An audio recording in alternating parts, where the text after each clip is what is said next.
Do you ever wake up in the morning and you're already stressed? Like you feel, maybe you hear your alarm going up, or maybe you just start to wake up, you feel yourself waking up, and you instantly go into anxiety, panic, list mode where you're running the list of all the things you got to do. And there's just this overwhelming sense of stress and anxiety, and you're already behind. And it might be 5 a.m. in the morning. One thing I have learned coaching hundreds of women literally is that this is a very common feeling, that feeling of how we wake up in the morning and how we start our day. Most of us are high functioning women that are managing multiple things, maybe a career, maybe aging parents, maybe children, maybe a side hustle, maybe kids that are playing sports or kids that are into music or something. All these things we're just constantly battling and balancing. And that feeling of waking up is so terrible when you already feel like you have this whole day ahead of you and you're behind, right? Like you've already done something wrong. I have been doing this, listening to this, hearing about this for years. And I know the answer to start your day solid, to start your day feeling like, oh, I just slept and I had an amazing sleep. Oh, and I'm waking up and this day is mine. I am in control of my day. I have enough time in my day to accomplish what I need to. And I'm going to quietly wake up and move through the next hour and the hour after that and the hour after that, feeling in control and at peace. And that is boundaries. If you do not have those, you will feel like you are completely reacting to everyone else in your life. What I've put together is something that is a 1 hour course. Why? Because women do not have time. They do not have time for long courses. They do not have time for long books to read.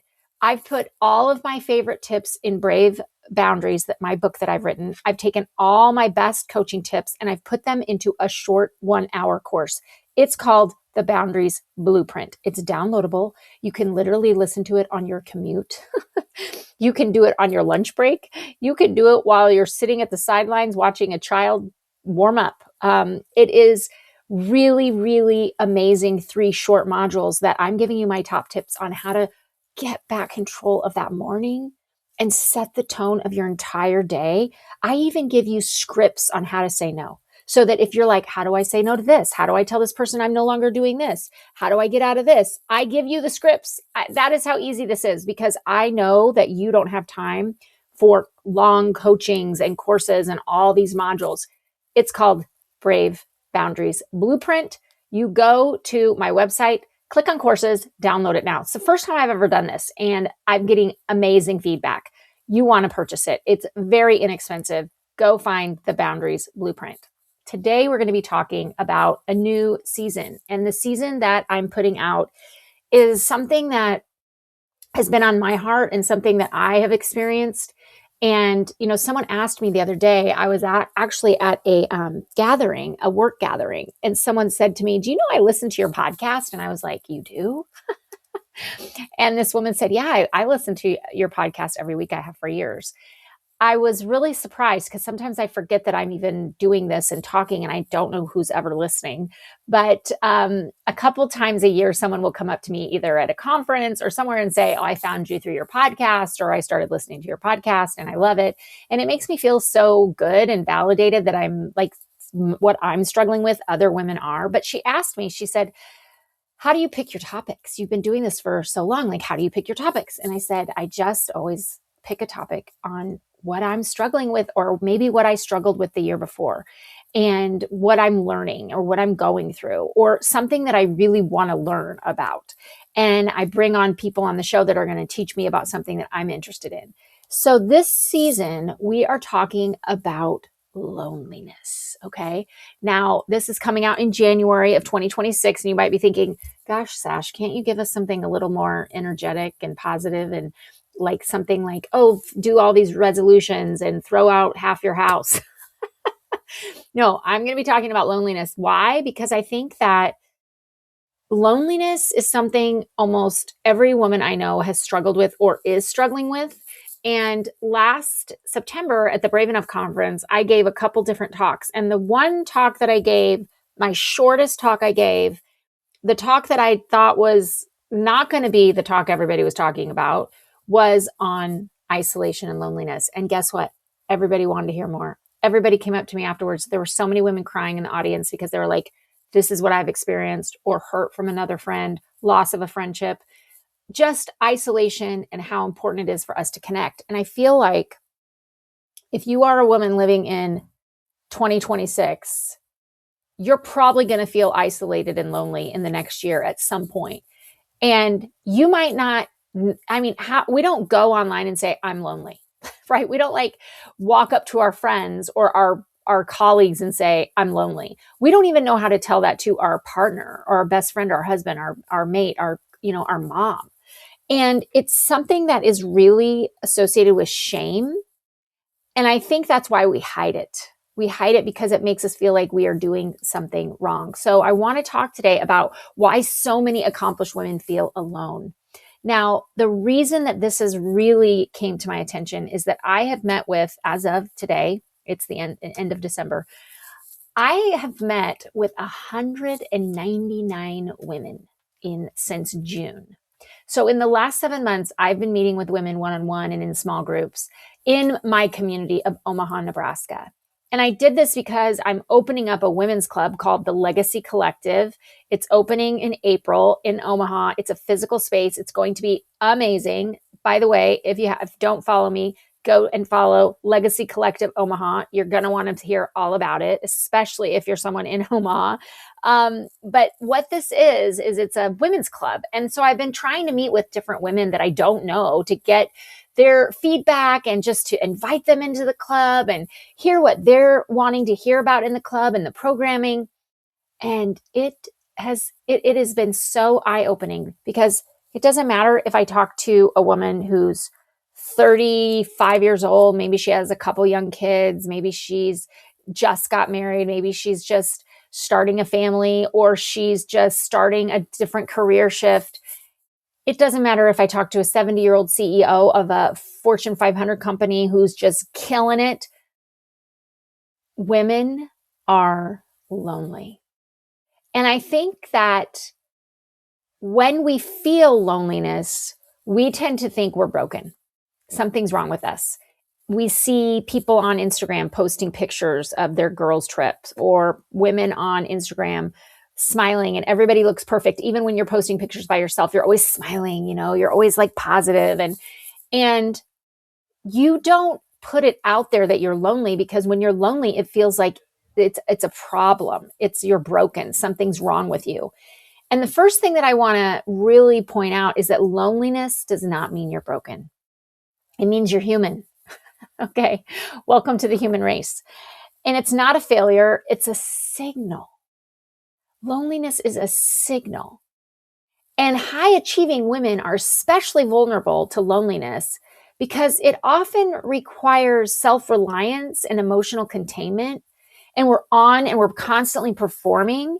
And that kind of creates these walls that we put up, or this persona that we put up, that make it look like we have it all together.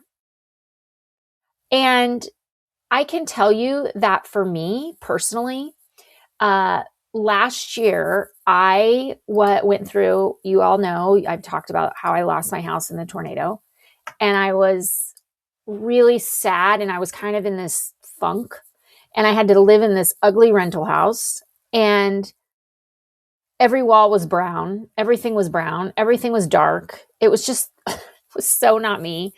And I was just in this, every night was coming home after work and figuring out another insurance problem. And it was just like this year of yuck, right? And somehow in my brain, I convinced myself that I was a bad friend because I was going through something crappy and no one was going to want to be my friend this year. And my girlfriends, who I went out to dinner with and try to see every other month, at least we get together for dinner. My girlfriends, I didn't want to be around them because I was convinced that I was in such a funk. Who would want to be around me? And they would say, hey, we're going to go to dinner. Hey, let's go grab a glass of wine. And I would think, I can't go to that because I'm not in a positive. I don't have a good attitude, and I'm going to bring everybody down, and no one's going to want to hear me complain. And yet what resulted?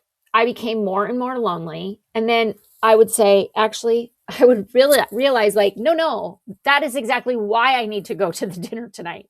That is why I need to be at the table, because I am lonely, because I am struggling, because I am feeling like my life is poop. There's mention, I know people are going through worse things than losing your house, and I don't want to make light of it, but and complain, or I'm not trying to be a victim, because we came through it and we have a great house. We've rebuilt it and we learned so many good lessons. I'm so thankful for that experience. But when I was going through it, I was not happy in the dead of winter when everything's gray and there's no sun and I'm living in this terrible house and I have to deal with all the stress of the insurance every night after work. It was just a lot.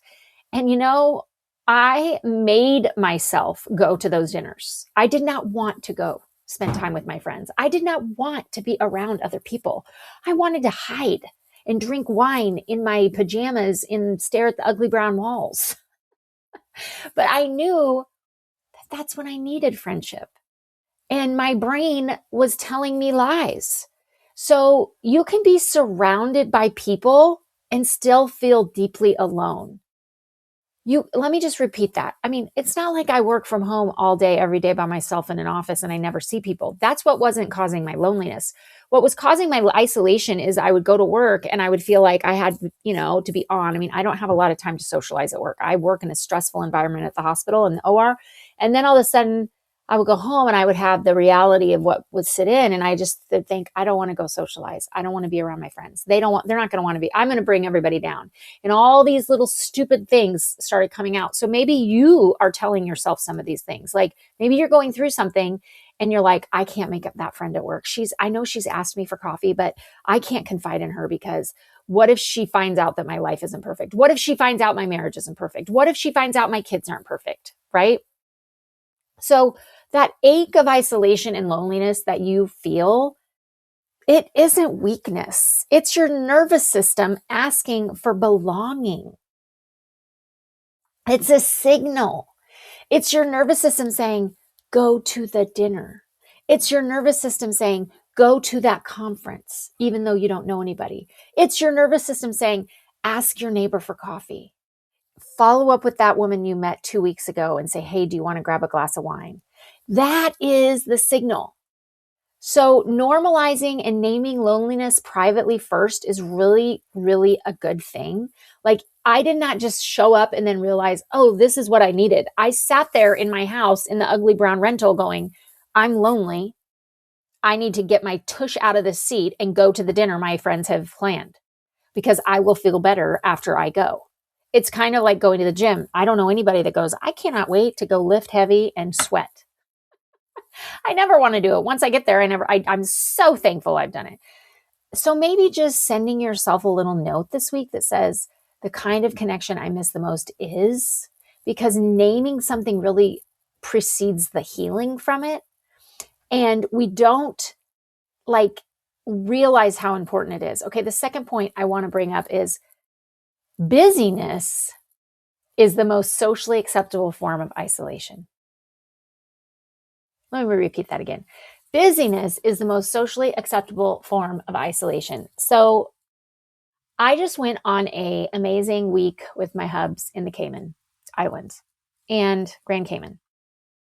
And we did some phenomenal tasting dinners and restaurants. And my favorite thing is going to a restaurant and having no decisions.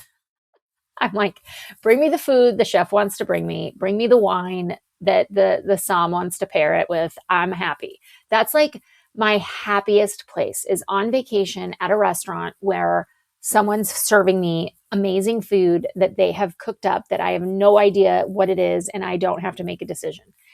And so we're sitting there and I'm like, oh my gosh, this is like a 10 out of 10 experience. Why don't I do this more? And in fact, I don't need to be on vacation to do this.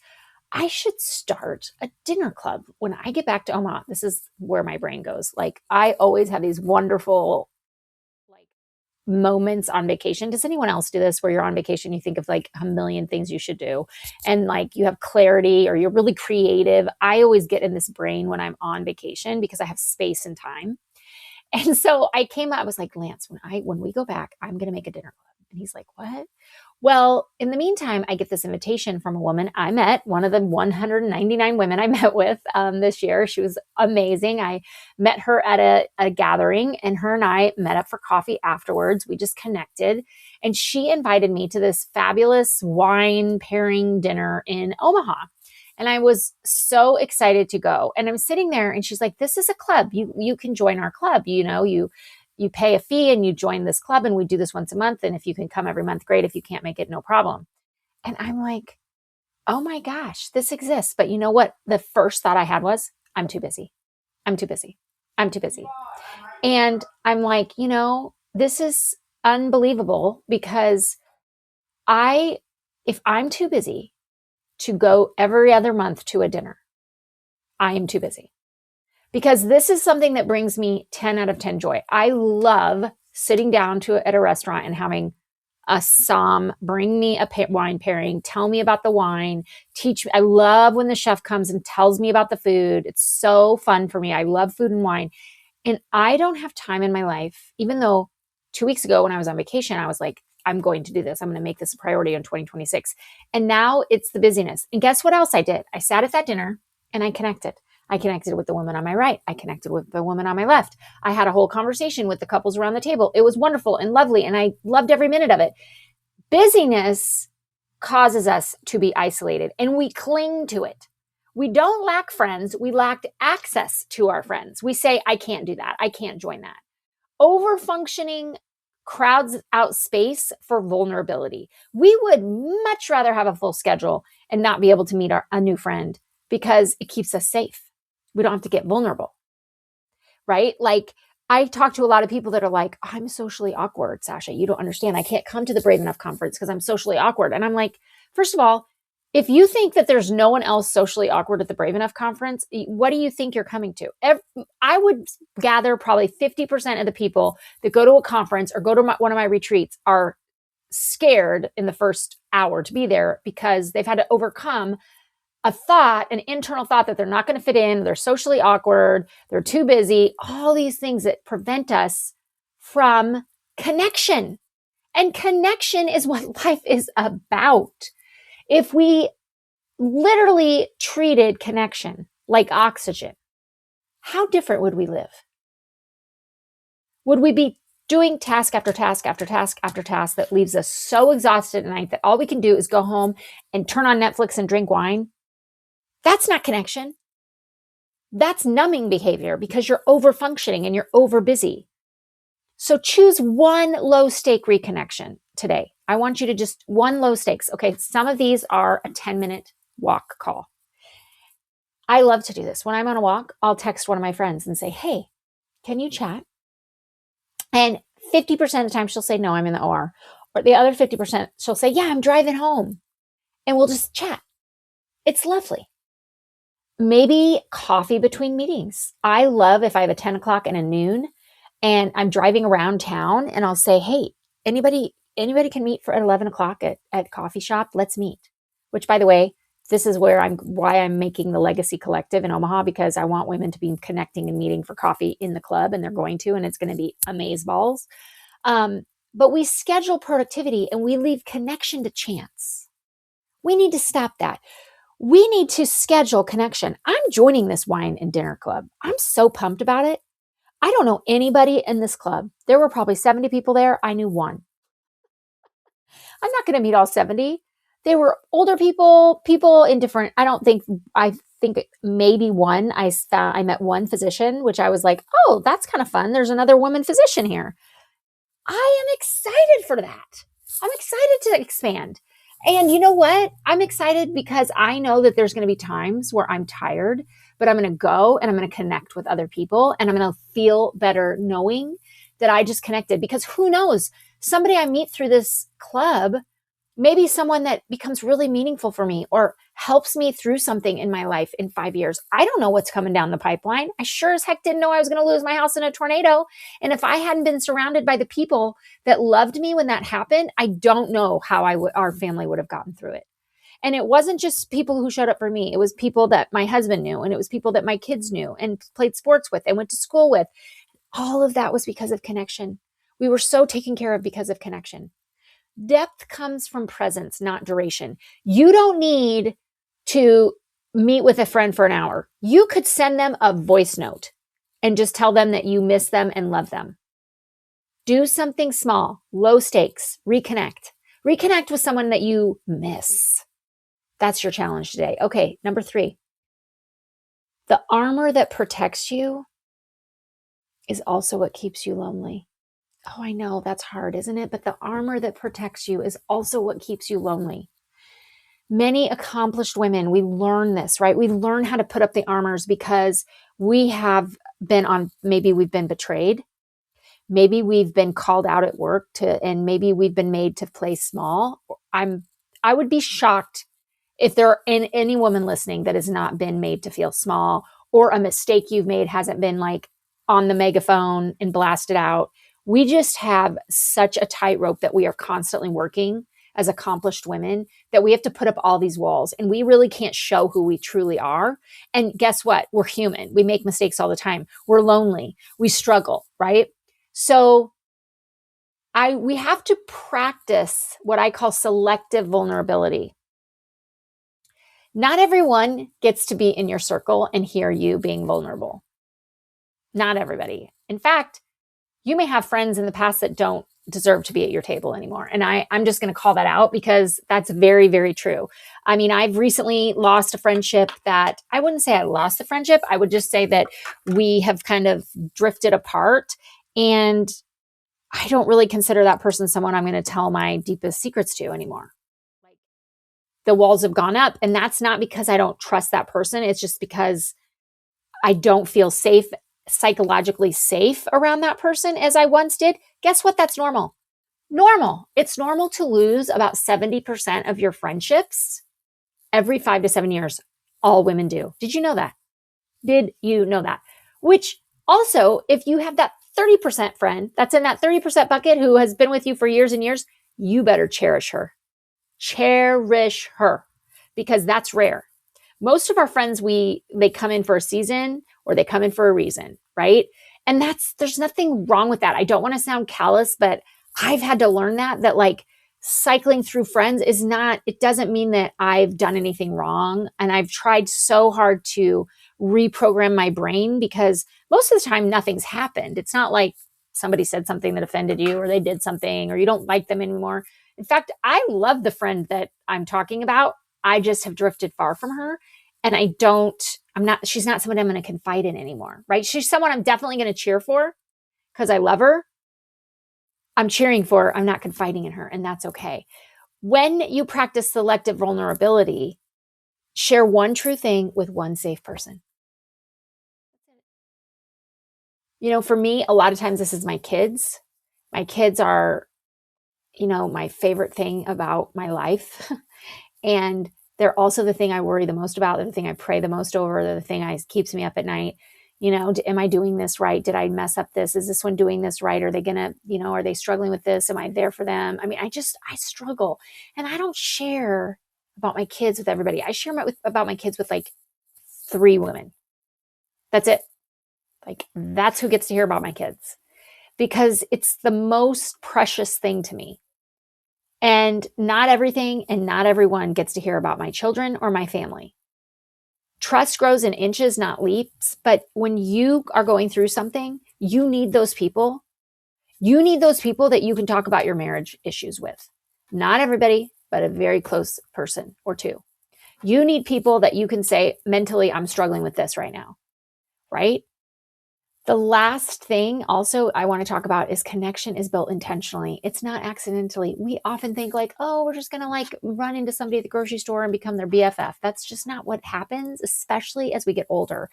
And I can tell you, a lot of the women I've talked to this last year are in their 50s, and they are lonely. And they're like, whoa, what's happening with my friendships? Well, friendships are like a garden. All relationships are. If you don't water it and weed it, it gets taken over. And all of a sudden you look out, you don't have a garden anymore. You have weeds. You don't have any growth, right? And you have got to nurture it. It's intentional. And adult friendships, they don't just happen like earlier in life when we were on the playground. They don't happen because we're not in sports teams and all these other things. It requires design and repetition, and you got to put yourself out there, and it's scary. I get it. None of us want to be hurt. None of us want to put ourselves out there, and we've all been hurt in a friendship, all of us. It doesn't mean the next one won't be great. And you got to have permission to feel awkward. Can we just make that like, okay? I mean, can we just say like, let's just be awkward? Sometimes I'm like, oh my gosh, I leave a meeting, a coffee meeting, and I was like, I can't believe I said that. I bet that person's never going to talk to me, or she's going to think I'm weird, or I just shared this and they're sure she's probably thinking like, what in the world is with this person? And why would anyone want to be her friend? Not everyone's going to get your weirdness and your awkwardness, but I bet you that it's probably mostly in your head. Waiting to feel less lonely before reaching out just keeps that cycle going. You don't need a village. You need 2 or 3 women who know your real name and know your real struggles and know your strengths and celebrate you. And on that note, if you are having to hide your success from a friend or hide your struggle from a friend, not your friend. Not your friend. So try my Brave Enough invite, okay? I love saying I've missed deeper connections lately, or I'm trying to have deeper connections in 2026. You want to grab coffee or take a walk sometime? Just throw it out there. Maybe somebody says, I'd love to, but I'm too busy. But maybe somebody says yes. Courage creates connection faster than chemistry creates connection. It's all about courage. So if you're listening to this and you're thinking, this is me, I want you to know you're not behind. You're not defective. You're not alone in feeling lonely and feeling that isolation. Connection is not a personality trait. It's practice. And in this next season, we're going to practice it together. Okay, I'm loving this topic. I'm so pumped. I want to let you know about something coming up at the beginning of March. Every March, April, May, so 12 weeks, I take a really small private group of women and we 1 hour a week meet, and it is radical changes. Radical changes in boundaries, time management, saying no, figuring out your why, understanding imposter syndrome, understanding your stress triggers, setting the tone to have difficult conversations, and releasing yourself to have daily time with yourself. It's called Brave Balance. I've been running this course now for about 9 years. I've had hundreds of women go through it now, and the feedback is phenomenal. I only take about 20 women every spring through this course once a year. You don't want to miss out. I only do this once a year. And if you're a physician woman, you do not have to be a physician woman to join. But if you are, you get 18 credit hours of CME. I want you to reach out to me if you've ever wanted to do it. This is your year. This is your year to change. What are you waiting for? Are you waiting for next year? You waiting to read this self-help book or that book? Why don't you just spend an hour with me a week? You will be blown away at the connection, the community, the privacy, and the growth and the transformation. Go to becomebraveenough.com, click on courses, find Brave Balance, and sign up today.